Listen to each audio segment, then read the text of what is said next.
I come now to show what it is to humble ourselves to the law of His providence. By the law of providence I intend God's sovereign disposal of all the concerns of men in this world, in the variety, order, and manner which He pleases, according to the rule and infinite reason of His own goodness, wisdom, righteousness, and truth, to evince what it is to humble ourselves to this law. Some general observations must be given.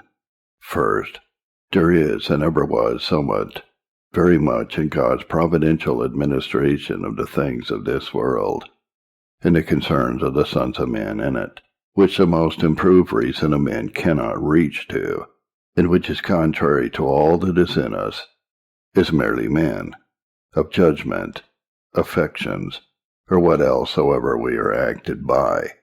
Your judgments, David says to God, are far above out of His sight.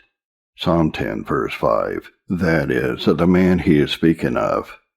He's not able to see the ground and reason, the order and beauty of them. In Psalm 36:6, your righteousness is like a great mountain, and your judgments are a great deep. That is a sea, which none can look into the bottom of, nor know what is done in the caverns of it. So that there is a height in the judgments of God, not to be measured, and a depth, not to be fathomed. Men cannot look into His ways. So also 77 verse 19 of the Psalms, your way is in the sea, and your path in the great waters, and your footsteps are not known. Men must be content to stand at the shore, and admire at the works of God, but as to the beauty and excellency of them, they cannot search them out. To this purpose discourses Zophar in Job 11:7 and 12. It is the excellence and perfection of God in His works of providence that he is speaking, in the consideration of whose unsearchableness he closes with that of verse 12. Vain man would know the secrets of the counsels of God, and the reason of His ways, but in his attempts after it, he is an ass, a wild ass, is a colt of a wild ass, than which nothing could be spoken with more contempt, to abase the pride of a poor creature. The ways of God are, we know, perfect. He is a rock, and His work is perfect. Nothing can be added to them, nor taken away from them. Yea, they are all comely and beautiful in their season. There is not anything comes out from Him, but it is from His wonderful counsel, and all His ways will at length be found to praise Him. But, as Job speaks, chapter 9, verse 11, we don't perceive it. We don't take notice of it. For who has known His mind, or been His counselor? Romans 11, verses 33 and 34. Hence, not only the heathen were entangled in the consideration of the works of providence, some, upon it, turning atheists, most, ascribing all things to blind uncertain chance and contingency, and others, very few laboring to set a luster upon what they could not understand. But we have the people of God themselves disputing with Him about the equality of His ways, bringing arguments against it, and contending against His wisdom in them. You say, the way of the Lord is not equal, Ezekiel 18:25. And again, are they added in chapter 33:20. Yet you say, the way of the Lord is not equal. Yea, not only the common people, but the choicest of God's servants under the Old Testament were exceedingly exercised with this, that they could not oftentimes see the beauty and excellency, nor understand the reason or order of God's dispensations, which I might prove at large, by the examples of Job, David, Heman, Jeremiah, Habakkuk, and others.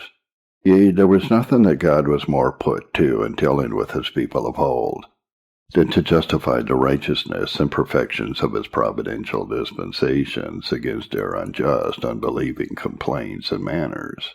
This, then, being the condition of God's providential dispensations in general, that there is much in them, not only above us, and unsearchable to us, as to the reason and beauty of his ways, but also contrary to all that is in us of reason, judgment, or affections. There is surely need of humbling our souls to the law of his providence, if we intend to walk with him. Neither is there any other way to come to an agreement with him, or to quiet our hearts from repining. Secondly, there are 4 things in God's providential disposing of the things and concerns of men in the world that require this humbling of ourselves to him, and being no way able to grapple with him. First, visible confusion. Secondly, unspeakable variety. Thirdly, sudden alterations. And fourthly, deep distresses. For the first, visible confusion, like that mentioned in Isaiah 8 verse 22. He that takes a view of the general state of things in the world will see nothing but trouble, darkness, and anguish.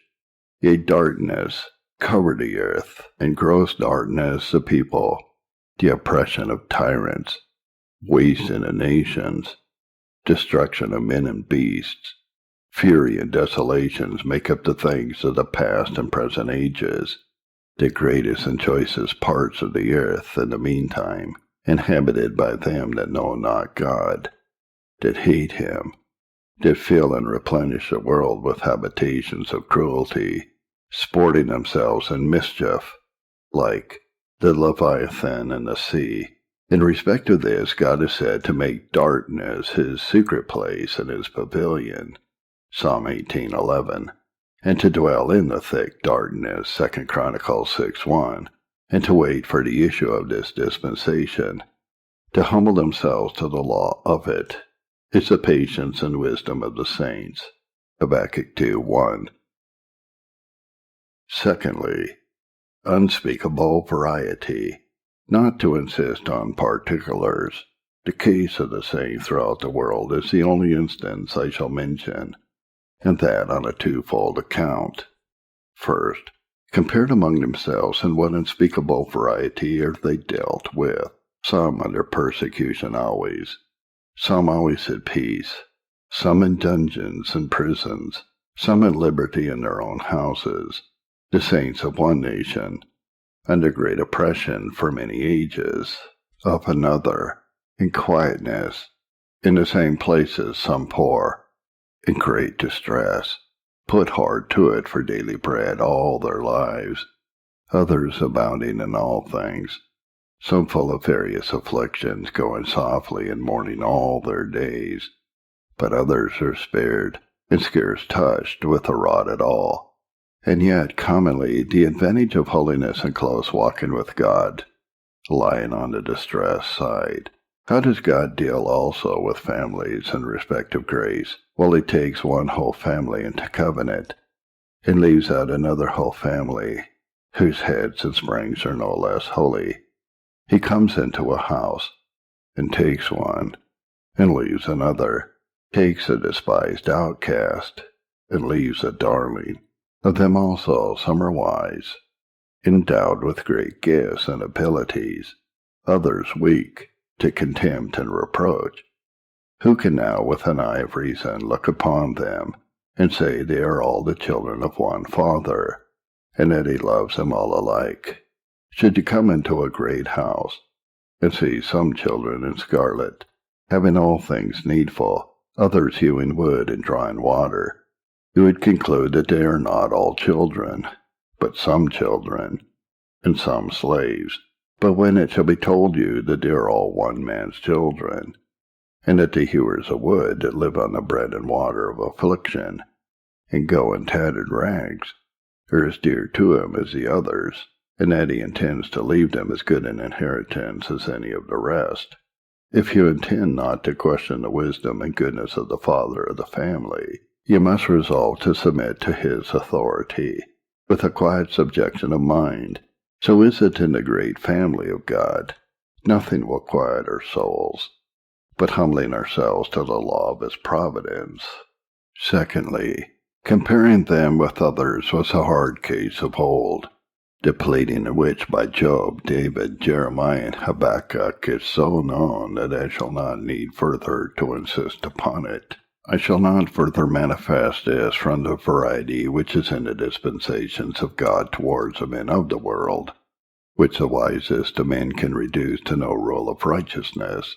If things pass among us, Solomon acquaints us with it in Ecclesiastes 9:11. Things are disposed of according to no rule that we may fix our expectations on. Thirdly, sudden alterations. As in the case of Job, God takes a man whom he has blessed with choice of blessings, in the midst of a course of obedience and close walking with himself, when he expected to die in his nest, and to see good all his days. It ruins him in a moment. Bless his name, that he who is esteemed a choice saint shall not be able to deliver himself from the common esteem of a hypocrite, slays his children, takes away his rest, health, and everything that is desirable to him. This amazes the soul. He does not know what God is doing, nor why he pleads with it in so much bitterness. A man that either is, or may fall into such a condition, will find that he will never be able to walk with God in it, without humbling himself to the law of his providence. Fourthly, great, deep, and abiding distresses have the same effects with sudden alterations, of which we'll speak more afterwards. And these are, in general, some of the things in God's providential disposal of the things of men in this world that are too hard and wonderful for flesh and blood, in which his paths are in the deep, which are contrary to all rules of procedure that he has given us to judge by, who are to judge of things but once, he being to call all things to a second account. Number 2.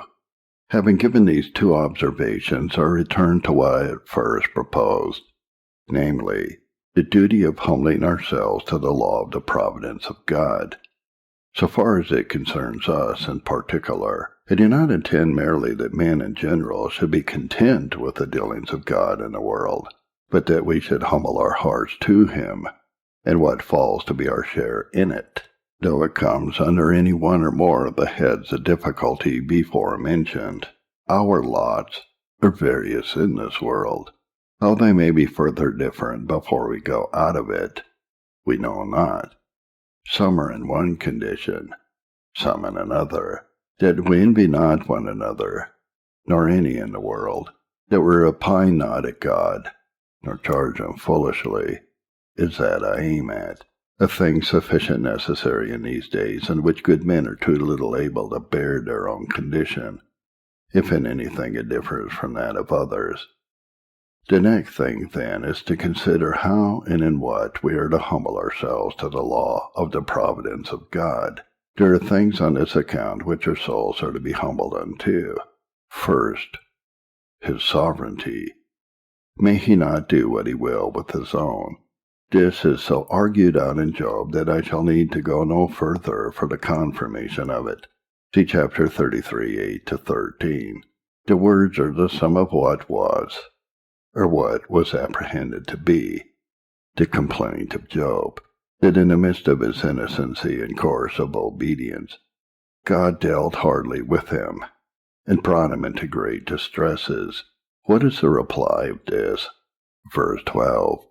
Behold, in this, you are not just.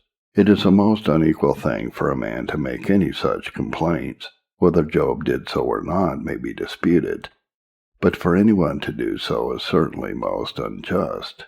But on what ground is that asserted? See the words following. God is greater than man. Why do you strive with him? It is to no purpose to contend with him that is mightier than you, and it is likewise unjust to do it with him, who is infinitely and incomparably so, upon the account of his absolute dominion and sovereignty. For he says he gives no account of his manners. He disposes of all things as he will, and as he pleases. This is pursued to the utmost in chapter 34, verses 18 and 19. Men will not be forward openly to revile or repine against their governors. And what shall be said of God, who is infinitely exalted above them? So you have the conclusion of the whole matter in verses 31 to 33. This, I say, is a first thing that we are to humble ourselves to. Let us lay our mouths in the dust, and ourselves on the ground, and say, It is the Lord, I will be silent, because he has done it. He is of one mind, and who can turn him? He does whatever he pleases. Am not I in his hand as clay in the hand of the potter? May he not make what kind of vessel he pleases? When I was not, he brought me out of nothing by his word. What I am, or have, is merely of his pleasure. I'll let my heart and thoughts be full of deep subjection to his supreme dominion and uncontrollable sovereignty over me. Disquieted Aaron in his great distress, and David in his, 2 Samuel 15, verses 25 and 26, and Job in his distress. It is pleaded by the Lord in Jeremiah 10, Romans 9:11, and innumerable other places. If we intend to walk with God, we must humble ourselves to this, and in this we shall find rest. Second, God's wisdom. He is wise also, as he speaks in derision of men's pretending to be so. Indeed, God only is wise. Now he has undertaken to make all things work together for good to them that love him. Romans 8:28. That we shall not be in heaviness unless it be needful. 1 Peter 1:6. In many dispensations of his providence we are at a loss. We cannot measure them by that rule. We see not how the state or condition can be good for the church in general, or us in particular. We suppose it would be more for his glory and our advantage if things were otherwise disposed. Innumerable are the reasonings of the hearts of the Son of Man on this account. We do not know the thoughts of our own souls in this, how vile they are. God will have us humble ourselves to his wisdom in all his dispensations, and to captivate our understandings thereunto. So Isaiah 40, verses 27 and 28. This is that which our hearts are to rest in, when ready to repine. There is no end of his understanding. He sees all things, and all their causes, effects, circumstances, and their utmost reach, tendency, and correspondency. We walk in a shade, and know nothing of what is before us. The day will come when we shall see one thing set against another, and infinite wisdom shining out in them all. That all things were done in number, weight, and measure. That nothing could have been otherwise than it is disposed of, without the abridgment of the glory of God, and the good of his church. Yea, I dare say that there is no saint of God that is distressed by any dispensation of providence, but that, if he will seriously and impartially consider his own state and condition, the frame of his heart, his temptations and ways, with so much of the aims and ends of the Lord, as will assuredly be discovered to faith and prayer. But he will have some rays and beams of infinite wisdom shining in it, tempered with love, goodness, and faithfulness. But whether for the present we have this light or not, or are left to darkness, this is the haven and rest of our tossed souls, the ark and the bosom of our peace, to humble our souls to the infinite wisdom of God in all of his procedure, and on that account quietly to commit all things to his management. Third, his righteousness. That God will have us acquiesce in his sovereignty, when we can see nothing else, yet he will have us know that all his ways are equal and righteous. The holy God will do no iniquity, that he is righteous in all his ways, and holy in all his works, is pleaded as much as anything that he has discovered of himself. Shall not the judge of all the earth do right? Is God unjust, who inflicts vengeance? God forbid. the righteousness of God, all which springs from and is reduced to the universal rectitude of his nature, in respect of the works that he does, is manifold. It is that which is called justitia regiminis, his righteousness and rule or government, in the dispensation of rewards and punishments, that I am speaking of. Now, because we are not able to discern it in many particulars of his proceedings, to help us in humbling our souls unto it, take these considerations. First, that God judges not as man judges. Man judges according to the seeing of the eye and the hearing of the ear, but God searches the heart. Little do we know what is in the heart of men, what transactions there are of man between God and them, which if they were drawn forth, it shall be one day, the righteousness of God in his procedure would shine as the sun. Rest on this. We know much less of the manner on the account in which God judges than we do of the rule in which he judges. Most things are to him otherwise than to us. Secondly, God is a great judge of all the world, not of this or that particular place, and so disposes of all as may tend to the good of the whole, and its glory, in the universality of things. Our thoughts are bounded, much more our observation and knowledge, within a very narrow compass, that may seem to form to us, which, when it lies under an eye that at once has the prospect of the whole, is full of beauty and order. He that was able to see at once but some one small part of a goodly statue may think it is a deformed piece, when he that sees it altogether is assured of its due proportion and comeliness. All things and all places of the ages past and to come lie at once naked before God, and he disposes of them so as that, in their contexture and answer one to another, they shall be full of order, which is properly righteousness. Thirdly, God judges here, not by any final determinate sentence, but in a way of preparation to a judgment to come. This unties all knots, and solves all difficulties whatever. This makes righteous and beautiful the deepest distresses of the godly, and the highest advancements of wicked men, and there let our souls rest themselves in quietness. Acts 17.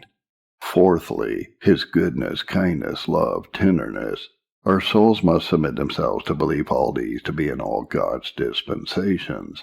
I shall but name that one place in which the apostle disputes for it, Hebrews 12, verses 1 to 6, and add that in which Hosea closes his declaration of God's various dispensations and dealings with his people, Hosea 14, verse 9. This now is to humble our souls to the law of God's providence in all its dispensations, to fall down before his sovereignty, wisdom, righteousness, good, love, and mercy. And without this frame of heart there is no walking with God, unless we intend to come into his presence, to quarrel with him, which will not be for our advantage. This is Paul's frame at Philippians 4:11. I have learned it, he says. It is not in me by nature, but I have now learned it by faith. I have humbled my soul to it, in the things, state, condition, good or bad, high or low, at liberty, or in prison, respected or despised, in health or sickness, living or dying, therein, to bow myself to the law of the good providence of God, which is contentment.